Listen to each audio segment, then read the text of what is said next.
அப்ப பெலிஸ்தர் ஜனங்களாம் என்ன செய்வாங்க, எதிரி ஜனங்கள்லாம் விட்டா போதுன்னு ஓடியா போயிட்டாங்க.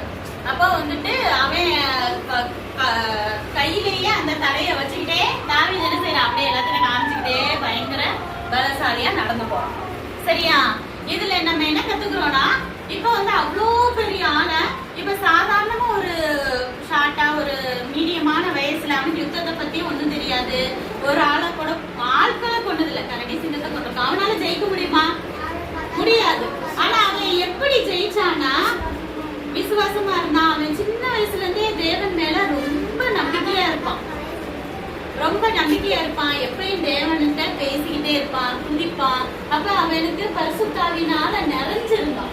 அதனாலதான் இந்த யுத்தத்துல நான் என்ன செய்வேன், எப்படி என்ன கரடி சிங்கத்திட்ட இருந்து காப்பாத்தினாரோ அந்த நேரத்துல யாரு, தேவன் தானே இவனை காப்பாத்தினாரு.